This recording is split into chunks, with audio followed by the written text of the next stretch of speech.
Party with difference का दावा प्रधानमंत्री नरेंद्र मोदी की पार्टी भाजपा करती है, लेकिन एक और पेगासस जासूसी, दूसरी ओर फ्रांस में राफेल डील की जांच,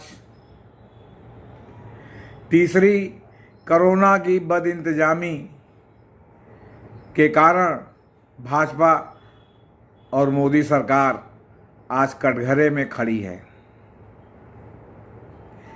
रही सही कसर केरल पुलिस ने कर दी। थ्रिसूर कोर्ट में केरल पुलिस ने चार्जशीट दाखिल करके आरोप लगाया है कि भाजपा ने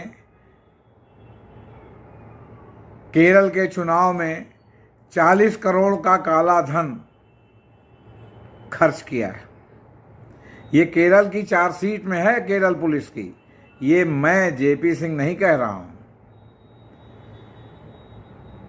यहां तक चार्जशीट में कहा गया है कि केरल के प्रदेश अध्यक्ष भाजपा सुरेंद्रन जी को ये पता था कि ये सब काली डील हो रही है। इसके अलावा पार्टी विद डिफरेंस, पार्टी में अनुशासन का दावा करने वाली, पार्टी के सिद्धांतों पर चलने वाली, पार्टी में कुर्सी का महत्व न होने का दावा करने वाली भाजपा आज जहां जहां भी इसकी उपस्थिति है वहां वहां आंतरिक सत्ता संघर्ष से, आंतरिक कलह से जूझ रही है। क्या आप कल्पना कर सकते हैं कि पिछले 6 महीने के दौरान उत्तराखंड में तीसरा मुख्यमंत्री है, 2 मुख्यमंत्री हटा दिए गए। त्रिवेंद्र सिंह रावत हटा के तीरथ सिंह रावत लाए गए, तीरथ सिंह रावत हटा के पुष्कर सिंह धामी लाए गए। अभी अभी कर्नाटक में सीएम पद से येदियुरप्पा को विदाई दे दी गई और वासवराज बोम्मई, जो पूर्व मुख्यमंत्री एसआर बोम्मई के पुत्र हैं, को सीएम की कुर्सी पर बैठाया गया। यहां भी भाजपा किसी ब्राह्मण चेहरे को मुख्यमंत्री बनाना चाहती थी, लेकिन लिंगायत संतों का और लिंगायत समाज का इतना दबाव था कि एक लिंगायत येदियुरप्पा को हटा के दूसरा लिंगायत बोम्मई को मुख्यमंत्री बनाया गया। अभी भी गुटबाजी चरम पर है। भाजपा को ये डर था कि अगर येदियुरप्पा के मर्जी के मुताबिक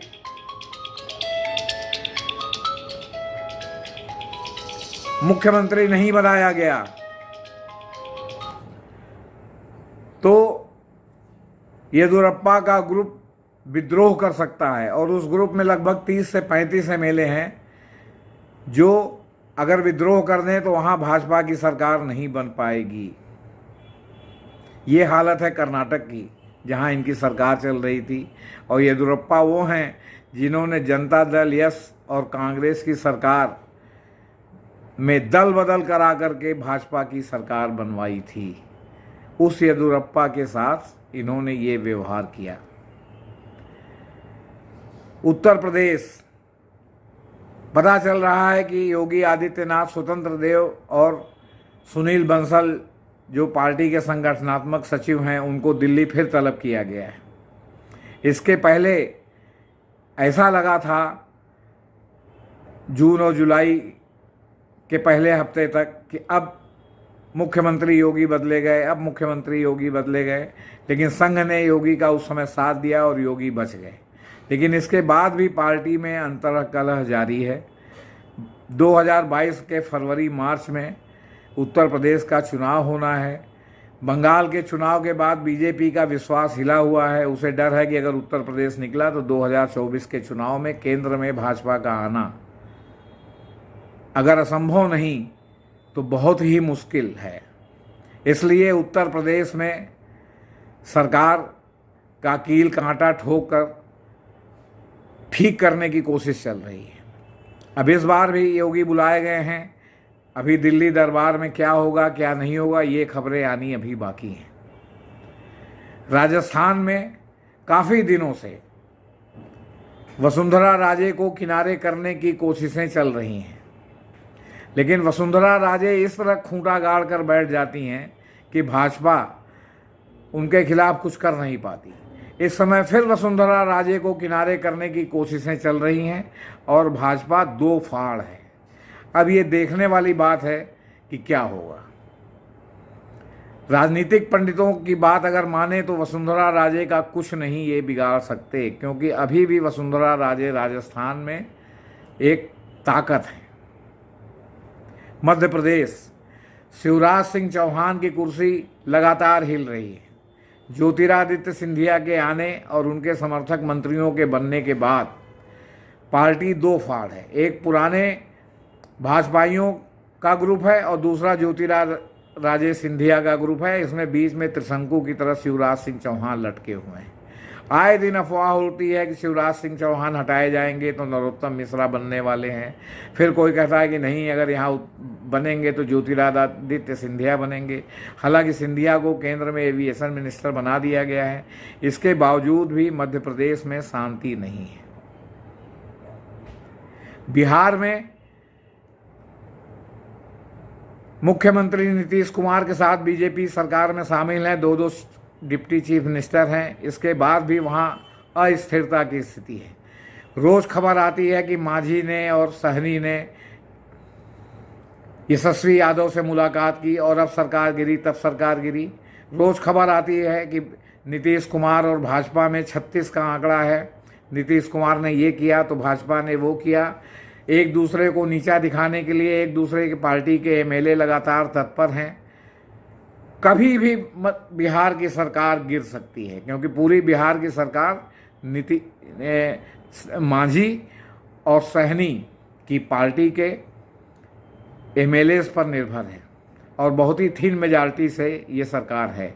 इसलिए ये सरकार तलवार की धार पर चल रही है और आपस में जिस तरह का विग्रह है, अगर भाजपा नीतीश कुमार के इशारों पर नहीं चली तो वहाँ सरकार कभी भी गिर सकती है। पश्चिम बंगाल में ढोल ताशे के साथ भाजपा सत्ता में आ रही थी, लेकिन विधानसभा चुनाव में बंगाल की जनता ने भाजपा को धूल चटा दी। इसके बाद जब वहाँ विधानसभा में नेता का चयन हो रहा था तो भाजपा ने शुभेंदु अधिकारी को चयनित किया। मुकुल राय ने उसके बाद भाजपा से इस्तीफा देकर या इस्तीफा नहीं भी दिया, भाजपा को छोड़ करके वो टीएमसी में शामिल हो गए। टीएमसी भी राजनीति कर रही है। वो सारे विपक्ष के जो पद हैं उसमें मुकुल राय को उसने बैठा दिया है। अब इससे जो है वो शुभेंदु, भाजपा के लोगों ने इस्तीफा दे दिया है। शुभेंदु राय के को छोड़ करके कई विधायक, कई लोग वापस टीएमसी में आ गए हैं। कई लोग लाइन लगा के खड़े हुए हैं कि टीएमसी ले ले, टीएमसी ले नहीं रही है। बाबुल सुप्रियो जो केंद्र में मंत्री थे उनको भाजपा ने हटा दिया। अब बाबुल सुप्रियो भी विपरीत राग गा रहे हैं। अभी तक राग दरबारी गा रहे थे, बाबुल सुप्रियो भी लगातार लाइन में लगे हुए हैं कि टीएमसी उनको ले ले, टीएमसी उनको ले नहीं रही है। तो लगातार भाजपा जहां जहां भी है वहां लगातार आपस में बहुत ही विग्रह चल रहा है और भाजपा में इतना ज़्यादा आंतरिक सत्ता संघर्ष है कि अब आप पंजाब को देखिए। पंजाब में भाजपा और अकाली जो अब तक सरकार में थे, लड़ रहे थे, वो आज की डेट में अलग हैं। भाजपा ने वहाँ बसपा से समझौता करके चुनाव में उतरने की घोषणा की है ताकि वहाँ के दलित वोटों का लाभ लिया जा सके। हरियाणा में खट्टर साहब का बहुत ही आंतरिक विरोध है और खट्टर साहब की सरकार जेजेपी की चौटाला के साथ चल रही है। वहाँ भी आए दिन जेजेपी के एमएलए, भाजपा के एमएलए सरकार के कार्यों से असंतोष जाहिर करते हैं और वहाँ भी सरकार लगभग डावाडोल है। झारखंड में भी कमोबेश ऐसी ही स्थिति है। तो कहने का तात्पर्य सिर्फ ये है कि ऊपर से लेकर नीचे तक भाजपा अंतर्कलह से जूझ रही है और आने वाले समय में इसका अंतर्कलह तब और बढ़ जाएगा यदि पेगासस जासूसी में सरकार में शामिल कुछ बड़े मंत्रियों का नाम आ जाएगा, जिन्हें माना जाता है कि अगर प्रधानमंत्री मोदी जी का और गृह मंत्री अमित शाह का बस चले तो उन्हें मंत्रिमंडल से बाहर का रास्ता दिखा दें। यदि उनका नाम अगर किसी भी वजह से आ जाता है तो भाजपा में आंतरिक विस्फोट होने की आशंका बहुत बढ़ जाएगी, इससे इनकार नहीं किया जा सकता।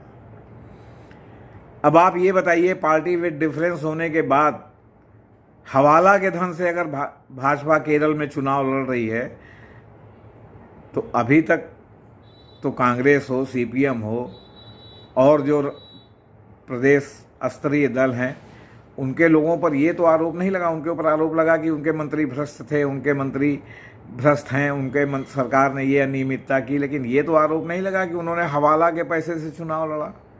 अब पार्टी विद डिफरेंस में हवाला के पैसे से चुनाव लड़ने की बात सामने आ रही है।